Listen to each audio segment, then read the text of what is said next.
Hey guys, and welcome to the second episode of Pen Pals PS.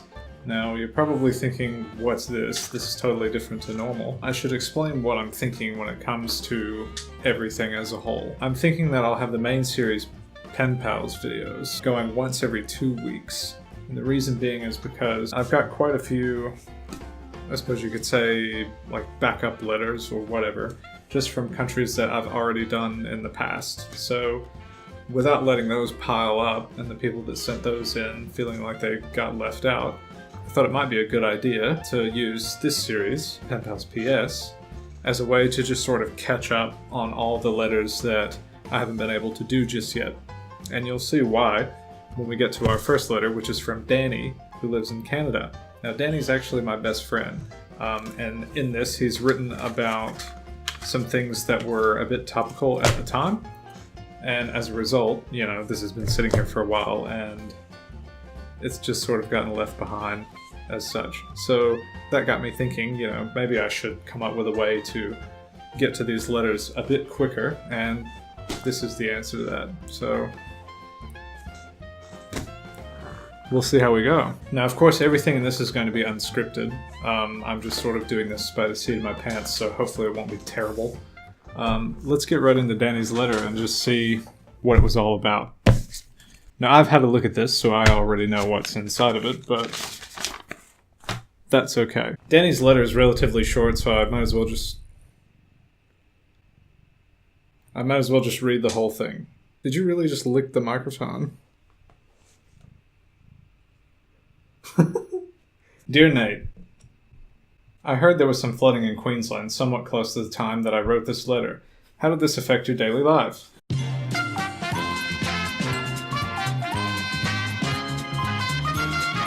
Were people still able to catch some sick waves? I hope they could. I've never seen a sick wave in my life since I live in Saskatchewan, which is basically the most backwater town in Canada that you could ever possibly imagine. Here you go. You can sit. Lie down, whatever. I don't think I'd feel safe going out into the ocean. I once played Final Fantasy VII, and Cloud Strife looked like the picture that I attached. That is probably what I would look like if someone prompted me to go into the ocean. I do like swimming, and the very rare visit to the beach, though I did have a bad experience once. Some sort of relative lifted me over his head and hurled me into the lake at a beach when I was a child. I can see how that would be traumatic. I didn't know how to swim, so I sunk to the bottom, opened my eyes, and walked back to the shore. Do you have any aquatic horror stories? Yes, actually I do. And I'll tell you about it in a sec. Well, I don't feel like starting a new page, so things will get more cramped now. Good thing I ran out of things to write. Please read this like a tiny person would. Well, see you later. XOXO Dana. So yes, I do have a horror story about the beach. The one time that I went to go into the water, I got stung by a jellyfish. No joke. I was boogie boarding. I had just found a little boogie board actually on the beach. And I went to take it into the water and I got stung by a jellyfish. Things were never the same.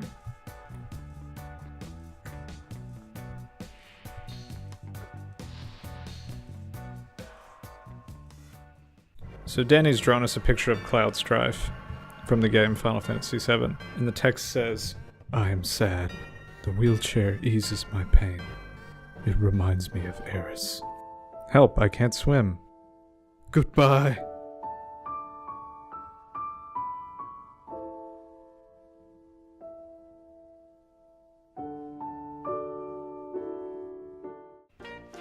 Well, that was my best friend Danny's letter.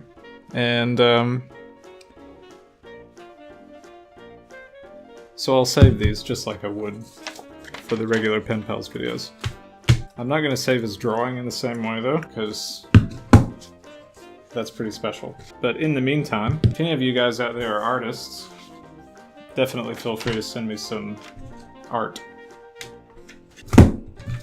With Danny's letter out of the way, let's move on to the next one. Now this letter is from Garrett's secret account. He's a YouTuber like me, and he has a comedy channel that's Go to the beach, tan my bod, muscle milk is now my blood. I am a tough guy. one of the weirdest things I've ever seen. After you watch this video, definitely go and check out Garrett. I should mention as well, sorry Garrett, Danny has a YouTube channel too. It's oriented around his animations and different stuff like that. I was originally upset at Wind Waker for not being more like the Zelda games on the 64, but I eventually gave it a chance and had a great time sailing the seas and discovering new islands. I've beaten Minish Cap and I even played the Game & Watch Zelda game featured in Game & Watch Gallery 4. It's not very big just yet, but if you like, go and check out his channel too. So Garrett's letter. What have we got here? So Garrett's decided to tell me a bit about his family. This was just the first thing I found. Garrett's mom is an assistant manager at a curtain company. His dad's a garbage man. He steals stuff from the dump all the time. But don't tell anyone that I told you that. His first brother is a big shot military guy that he doesn't know much about, really. That's interesting. His second brother, he's a sweet playwright and director. Inside is a pin from his last theater competition from his play, The Journey. What's that? Ah, that must have been what tore the letter. And it's broken. What did they do to this? God. Post office people? Anyway, Garrett, sorry about that, but it looks like it got a bit damaged in transit. New Orleans, France. Yeah, I don't think that was the play that your brother wrote. Okay, moving on.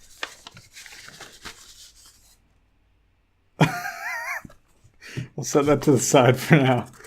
Alright. Hello, Nate. What up? I'm Garrett from a little town called Alberta in the ass end of Alabama. Hey, I'm from a little town called Moody in the ass end of Alabama, something like that as well. It holds about 1,000 people or so, and has a popular Subway restaurant.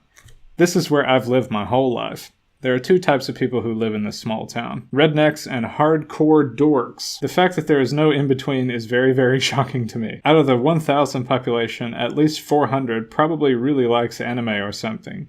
Weird, right? Yes. Very weird. Alberta also hosts like this hot dog festival twice a year, where people all over the state come to chow down. I've never been, though. Bull crap. How could you not? So the two interesting things about Alberta are a Subway restaurant and a hot dog eating competition, and you're trying to tell me you don't go to the hot dog eating competition? Come on. Most of the people here come from Germany or some shit, but my family came from Sweden of all places. Oh, okay. That explains some stuff. Maybe that's why I make YouTube videos. Brofist. If you ever swing by Alberta, be careful. There are a lot of murders and meth is down most streets. But the goth, weeb, and punk rock scene is off the charts. Nate, attached to this letter is a $5 gift card to a Southern exclusive store. If you ever swing by here, pick up some nice shoes, mate. Pen Pals #1. Thanks, Garrett. That's... So let's have a look at this gift card. If it's Cracker Barrel... Oh, no, it's Shoe Station.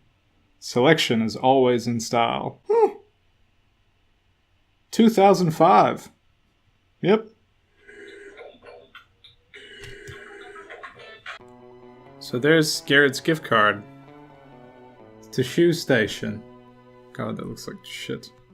Yeah, 2005. Got a feeling that maybe this is expired, but that's okay. The sentimentality of it all that counts. So what was this? Hang on. Hang on. Just need to see something here. So Brother 2, writer and director, pin from his last theater competition from his play, The Journey. The Journey. So New Orleans, Fringe. This has to be what you're talking about, unless it fell out. Which, if that's the case, that sucks. I'm really sorry. Because, yeah, see? That might have been what happened. It really looks like it exploded out, like the way that the envelope is ripped. It's like it actively fought to escape this package. Alright guys, well that pretty much does it for this episode of Pen Pals PS. Let me know what you think. Like I said, this is unscripted. I don't know what I'm doing. If you like this video, please, you know what to do. I'm not going to say it. Should we do a comment catalyst for this one? Yes, I think so.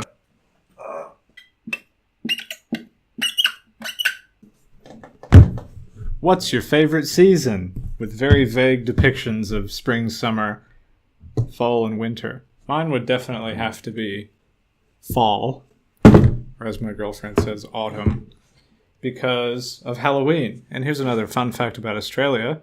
And again, it's not a fun fact. Australia doesn't really even celebrate Halloween. I know. The culture for it over in the States is massive. Like, Halloween is everything. It's my favorite holiday for sure. But here, I mean, people observe it. They know it exists, but they just don't celebrate it. It's probably the worst thing about Australia, period. All right, thank you so much. Have a good one. See you next time.